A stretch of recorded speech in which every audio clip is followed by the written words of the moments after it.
Ottawa is expanding its practice of detaining refugees and migrants in federal prisons. The federal immigration minister says it would only be used for a small percentage of migrants, high-risk individuals who are not criminals but present with severe mental health problems.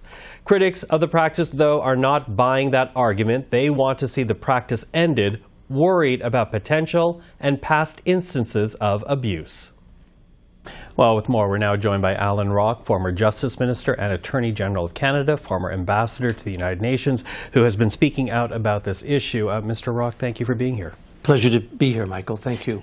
You know, it was interesting because the last time you and I saw each other face-to-face, we were actually talking about detention centers, but on the provincial realm. They seem to have gotten the message that you were trying to push about 2 years ago. But now we're talking about federal prisons for the same purpose of detaining migrants and immigrants. In doing this, is the Trudeau government just essentially trying to meet a need? Well, if they are, we say it's a need that's not there. I speak on behalf of the World Refugee and Migration Council, chaired by Lloyd Axworthy. I'm a member of that council. We've been working with Human Rights Watch and Amnesty International on this issue for 2 or 3 years now.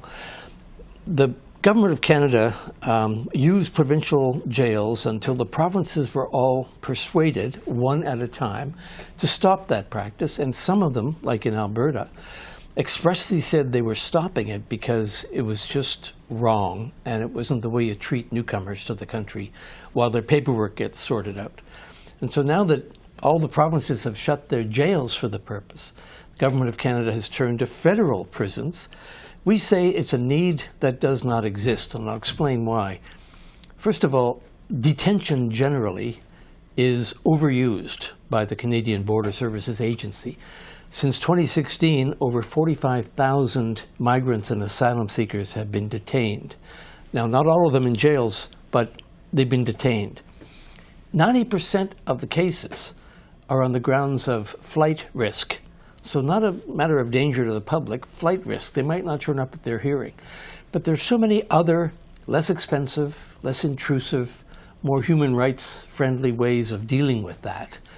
We say that shifting it up a level, moving beyond provincial jails now to federal prisons, makes things even worse.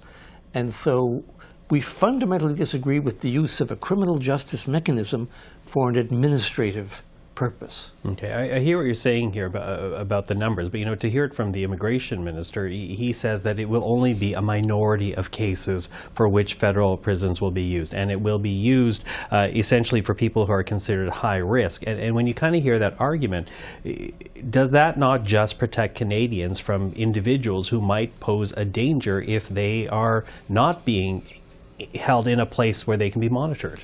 Well, the record shows there are very, very few people in that category. And where there are people in that category, the Government of Canada already operates federal holding centers. They're in 3 provinces, BC, Quebec, and Ontario. They have a capacity of 400 people. They provide for solitary confinement. They provide for surveillance with guards. So if you're worried about security, those facilities are already there. And by the way, in the same budget announcement that contained reference to federal prisons, the government announced $350 million to upgrade those holding centers. So there's no need to resort to the prison system for people who the CBSA say are a danger to the public, who've not been charged or convicted of any criminal offense in Canada. There already are holding centers expressly for the purpose that are available to the government. Mm-hmm. Beyond those holding centers, though, what are the alternatives? Because you see only 400 spots. Obviously, there are more migrants and immigrants that come here. Not all of them have the proper paperwork. So if not a system designed by government, what are the alternatives? Well, we suggest that having the wrong paperwork is not a reason to detain someone. But I take your point. There are many more migrants and asylum seekers coming in than can be kept in holding centers, and they shouldn't be kept at all in most cases. But there are community organizations around Canada. On IRCC's own website, there are 1,100 community organizations identified as welcoming for newcomers. Human Rights Watch provided the Government of Canada with a list of community facilities capable of supporting migrants and asylum seekers until their hearing, assisting to make sure that they turn up for their hearing, and there are hundreds of those. So there's no shortage of community facilities to take up the slack, and we all know that, there are electronic bracelets that can be worn if that seem to be necessary. There are all kinds of mechanisms and strategies if you want to keep track of somebody. But federal prisons? I mean, it's just over the top and unacceptable. Now, when you have talked about this issue, you always talk about CBSA, and you did write an opinion piece with Lloyd Axworthy, published in the Globe and Mail, where you talked about the CBSA is the only law enforcement agency not under civilian oversight. But beyond that, though, is that the core issue here? Less about the prisons, more about the judgments being extended by CBSA? It's both, I think. And I think that when you look at what's going on, you see that CBSA has a very, very wide discretion. It's up to the CBSA agent to decide, A, whether someone's detained, and B, where they're detained. So in the period during which provincial jails were available, they could decide, you're being detained and you're going to a jail. That is a very broad discretion. And, it's the only police force type organization in the country of its size that doesn't have independent civilian oversight. It's long overdue. There's legislation before the House that would provide for it, but it's bogged down and it's been a long time coming, and we still don't know when it's going to be in place. So I think it's a combination of you turn over to the agent very wide discretion, which is unfettered and unsupervised. You give them the authority, and they've developed the habit of defaulting to say, oh, this is detention, when in fact, detention should be the exception, not the rule. That's our point. Now, as I said, this is not the first time you and I have talked about the issue of detaining immigrants, migrants to this country. You continue to talk about it. It's an issue that you're known for. You testify before government committees.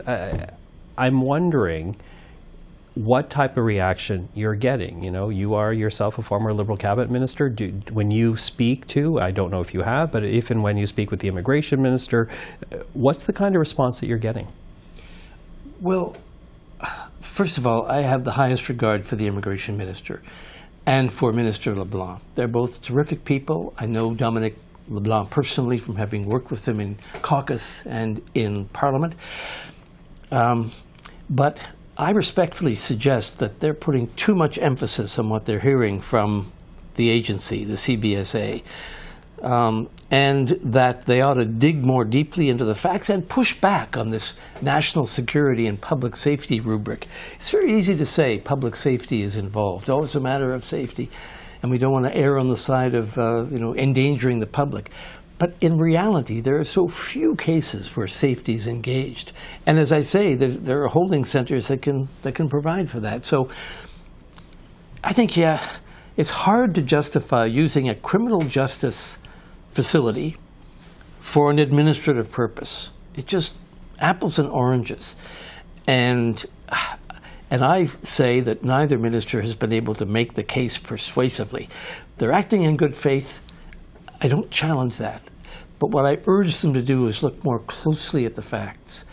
Immigration detention can be deadly. There have been 17 people who've died in detention since 2000. Some of them have had inquests. The most recent inquest here in Ontario, the jury's very first recommendation was to end detention in jails. And of course, I'm sure you can transpose that to prisons as well. Allan Rock, always appreciate the time. Thank you for this. Thank you, Michael.